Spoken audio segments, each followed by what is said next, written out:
Yo yo yo，歡迎大家翻到嚟正能量不專業影評，又係我浩南哥。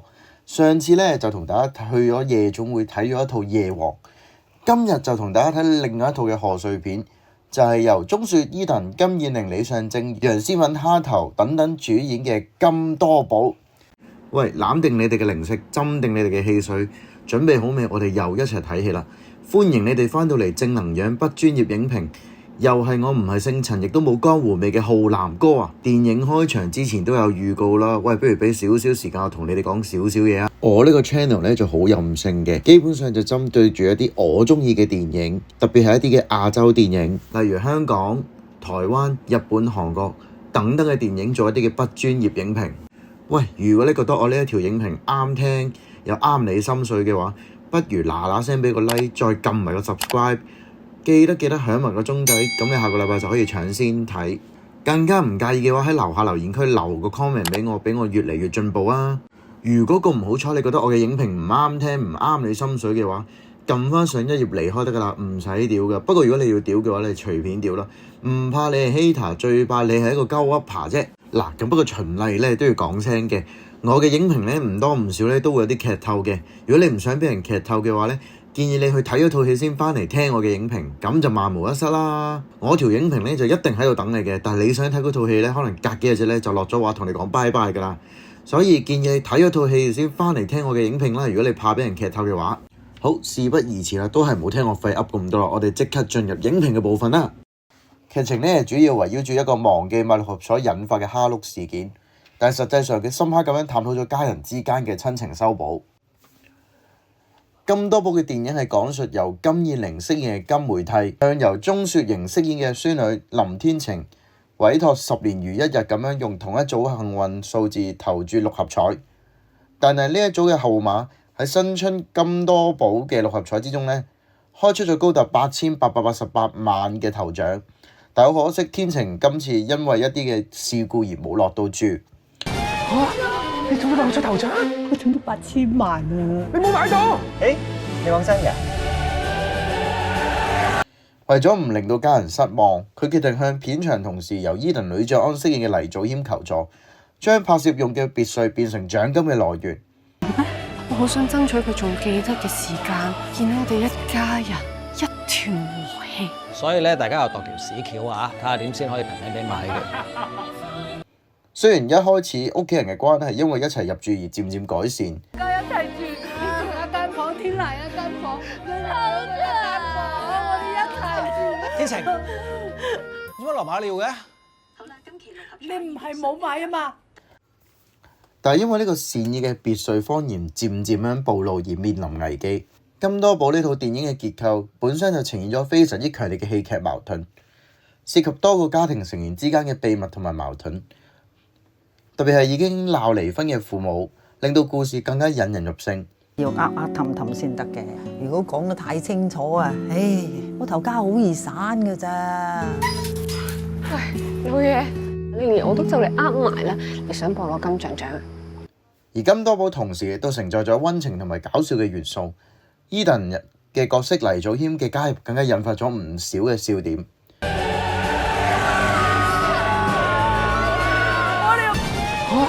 你中咗六合彩頭獎？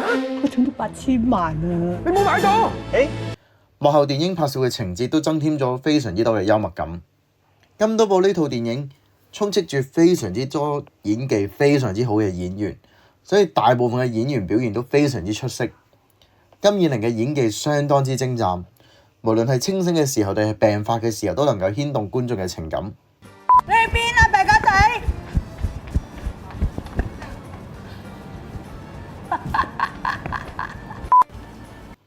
而鐘雪都成功詮釋咗年輕人嘅掙扎同埋求生。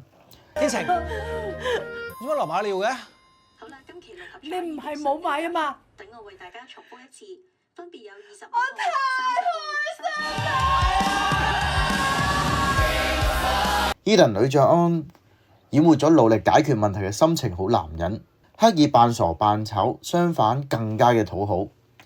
而李尚正阿正就演活咗一個窩囊嘅小男人。咧，大家又度條屎橋啊，睇下點先可以平平地買嘅。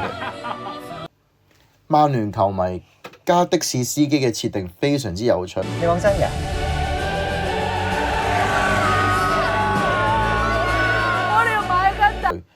強尼飾演嘅利物浦迷車手嘅互動都非常之過癮。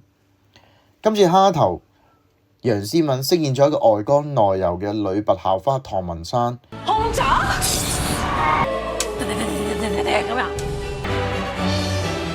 雖然同佢喺《正義迴廊》嘅角色名稱一樣，但就擁有住唔同嘅人生。佢今次就較為內斂，反而更加搶鏡係由李可琳飾演嘅角色。佢充分展示咗多元化嘅天才兒童形象。行啦行啦行啦行啦，快啲啦！喂，唔好掙扎啦，企喺度。靚仔啦今日，有冇着紅色底褲啊？並且令觀眾發笑嘅同時，都刻畫咗佢內心嘅世界。而更加值得留意嘅呢，係所有嘅客串演員呢所演繹嘅，都唔難睇到佢哋對港產片致敬嘅彩蛋。由追擊8月15嘅陳美玲同埋邪呢橫輝去，你繼續努力向前行，拍多啲好戲。去到正義迴廊嘅麥沛東，再去到爸爸嘅蘇文圖。咁你咧就係等候判刑嘅心情啦，嚟到嗰個演繹就係。咁你咧就普通懲教處職員咁樣做就可以㗎啦。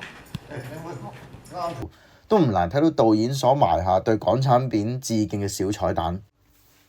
而更加值得一提嘅係，雖然金多寶係一套賀歲片，但係佢並唔係傳統意義上面嘅搞笑胡鬧，反而係喺溫情路線上面展現咗家人之間嘅凝聚力。有陣時一個家庭咧，真係要氹氹先得嘅。如果講得太清楚啊，我頭家好易散㗎咋。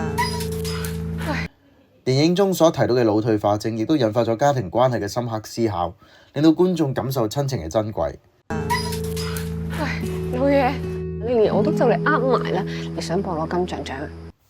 如果硬係要有少少挑剔嘅話呢，就係電影嘅後半段稍為冗長咗少少，特別係結尾部分嘅處理，我覺得如果可以再簡短一啲呢，可能會更加流暢。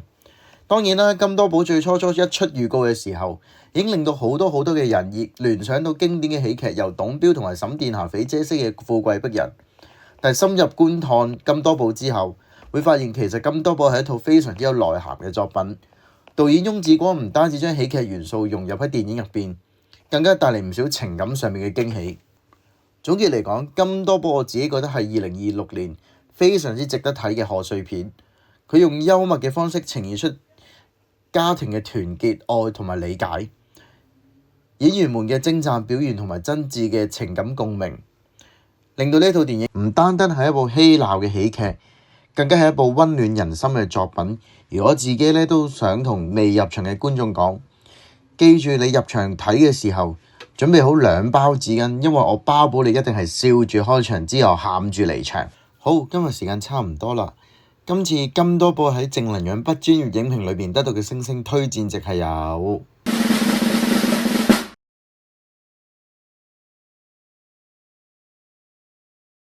而截至到今日2026年3月18號，金多寶喺 IMDB 網絡電影資料庫嘅評分呢都唔低嘅噃，都有。